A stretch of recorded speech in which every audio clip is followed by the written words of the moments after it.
The biggest detriment I have found when it comes to solo practitioners, when it comes to practices that are trying to grow or even just get their name out there, is whether or not they're comfortable with the word marketing. Now, a lot of people, when I talk to them about what marketing is to them, they say, well, I don't want to do it because it's showy, it makes you sound like you're up yourself, it makes it sound like you're the best at what you do when there's so many other great clinicians out there. And that's absolutely true, because I used to think the same thing. I used to think that marketing means you have to show off and talk yourself up and say how you're the best at what you do. Although this is one approach of marketing, it's not actually the most effective way of marketing, because everybody says they're the best. And a lot of people do believe they are the best. And that's not an issue at all, except what is best for somebody is usually dependent on so many factors, like the personality, the treatment approach, and just the overall vibe. So when it comes to marketing, there's a lot of space for individuality and expressing what that means to you.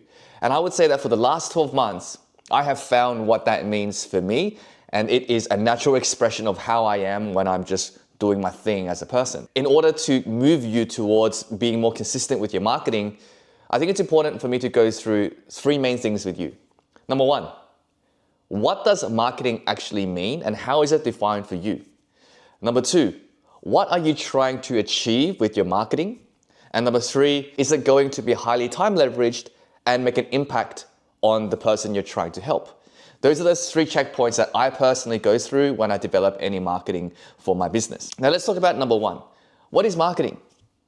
Most people are like, well, marketing is saying you're the best at something. Marketing is showing people what your offer is. Marketing is showing your discounts, marketing is showing your prices, marketing is trying to make people feel a certain way.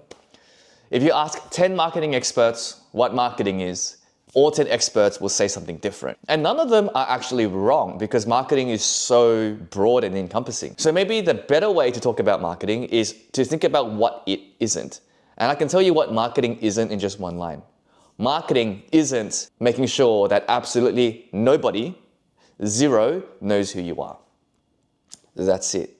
As long as you're doing something to let people know you exist, let people know the solution you provide, then in some way you're doing some marketing. Whether it's effective is a different story. If you're making a social media post that says, here's how you improve your back pain, that's marketing. If you have a social media post that talks about how you're training for your half marathon, that's marketing. It's just whether or not you're conscious and aware that you're marketing all the time. If you define marketing as showing off your products and services, and you're uncomfortable with that, then let's just change the definition. Because that's exactly what I did in order to amplify my marketing message. Marketing for me, I redefined it as simply a way to meet my customer and leave them in a better place. That's it. I don't think about my marketing as anything else. That's exactly what marketing is to me.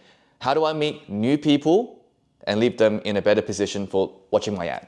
And that's why you'll see that most of my marketing is either like a reel on my Instagram that has a lot of shares organically, so I know that it's in some way helpful.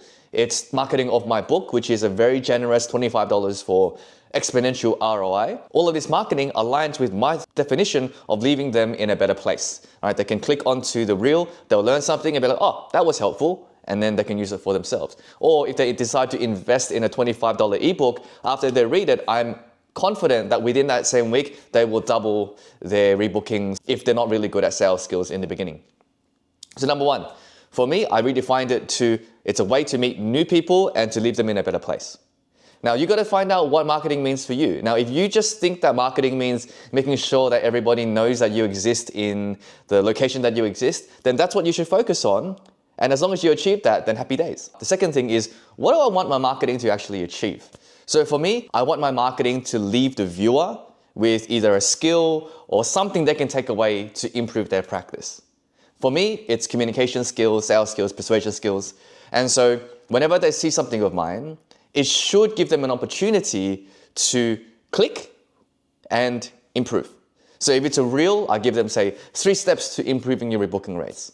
If it's the book, you can buy the book. The thing that I have on my website is just free webinars. I have a how to triple your team's rebooking rates free webinar, and I have how to raise your prices without losing your patients webinar. And those are in exchange for an email. So For you to access this content, I give it to you for free, and what I want is the opportunity to contact you and to offer you things that I do sell.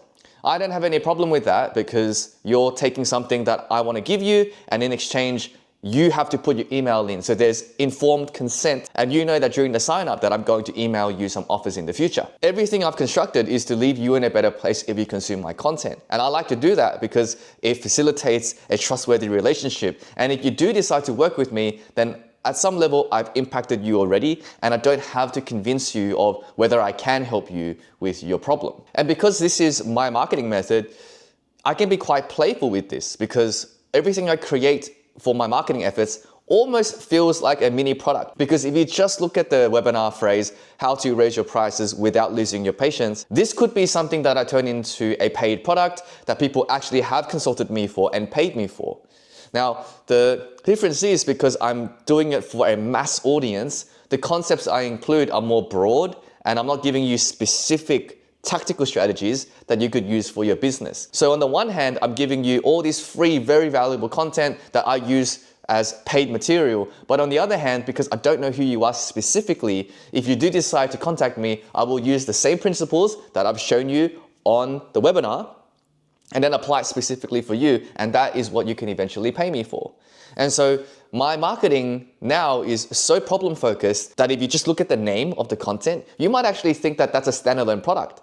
And that's the point for me. I want to create great products that you can market, or even great marketing content that could act as products, so that when you consume it, you learn something, you're in a better place, and in the future, if you want to work with me, you already know that my intentions are pure. Now, the last important point I want to cover is, by the way, guys, if you enjoy learning about sales and communication for the health field, then you might like my book, How to Rebook Patients Without Being Pushy. If you want to learn more about it, just head down to the description box. Back to the episode. Everything I create is time leveraged and it's high impact. So why I start off with time leveraged is because a lot of clinic owners and solo practitioners, they do this rat race of content where they're just constantly posting every single day. Sometimes they're trying to post twice a day because they think that doing more equates to more effectiveness. This is maybe true for some people, but nowadays everyone's doing that. And if you think of yourself as the consumer, every day you're flicking through something, there's 10, 15, 20 different exercises, 20 different people who say they can give you something to help you. So instead of trying to do so much, maybe it's a better idea to actually niche down on the thing that you are very, very specifically good at. And to make it time leveraged, think about, can I use this in the future without repeating my time? So for example, the book I wrote it once, and maybe I will edit it in the future, but I spent maybe 100 to 150 hours writing this book. It took me a month to write this book, but now that I have it, that is a timeless marketing tool. I do not need to do that again, and because I spent all that time writing it, I know it's effective because I didn't just spend 10 minutes coming up with an idea and then posting it onto Instagram. I spent 150 hours. Now there's 170 people who've bought the book, and many of them have used the strategies, and it's helped them in their practice already. And it's going to be like that for the next 10, 15, 20, 50 years until eventually the book maybe disappears, or maybe it never does. But that's the idea. It's timeless. And because it's timeless, it is highly, highly leveraged. And because I spent all that time making it quality, it's also high impact. And so that, I would say, has been the deciding factor behind why my marketing has been so successful these last 12 months, as opposed to all the other stuff I've done in the last 9 years, because I focused on being timeless and high impact. And usually they go together, because if it's not high impact, it won't survive time. Things that are timeless require more time to make. So they kind of go hand in hand together. I mean, even this video alone, as long as YouTube continues to exist, so will this video. And if you access my video from the blog, then so will that blog. So right now it's July 2025. Maybe you're watching this in July 2027, and I have not spent any more time making this video 2 years from now because I've done it once and here it is. Now, the last thing that I really want you to remember is this. If a patient clicks on your content, it's because they were already looking for some level of solution. Now, this is why I like problem-based content, because if they're looking for, say, back pain or Achilles rehab or ACL rehab or even weight loss, your advertisement is something that they want to learn about because it might help them solve their problem. Now, if your advertisement is not related to them whatsoever, they're most likely not going to click on it. They might remember you if you have a funny reel, but it doesn't mean that it's going to convert to anything useful. Then for your business, if you're in the health field and you decide to create a problem-based marketing content, like here is a free patella tendon guide, people who click on it are looking for a patella tendon guide. No one's going to click on it if they're just like, oh, I don't know anything about tendons, my patella doesn't hurt. In fact, I don't even know what a patella is, but I'll click on it anyway. Not many people are going to do that. So in that context, if you feel like you're showing off, just remember that your problem is something that they have to click on, they have to choose, and they probably want to work on. Marketing opportunity to show them how you might solve it and giving them the opportunity to contact you in order to work with you. So that's how I got around my own marketing, and in the last 12 months, it's honestly been a bit crazy because I never knew that marketing could be so effective. So if you want to improve your marketing, in fact, if you want to market more, number one, redefine what marketing means to you. Number two, define what you want your marketing to achieve. And there's no right or wrong as long as it's not stay invisible. And the third thing is, make the most use of your time and make sure that your content is actually very, very helpful, because those two things will make sure that that content, when you do it once, even if you spend 10, 15 hours making that one piece of content, that will be something that will last you forever. And that's far more worth it than staying really busy and making 14 pieces of shit content. Start marketing, keep marketing. There's somebody out there that needs your services and somebody out there who needs your approach. Peace.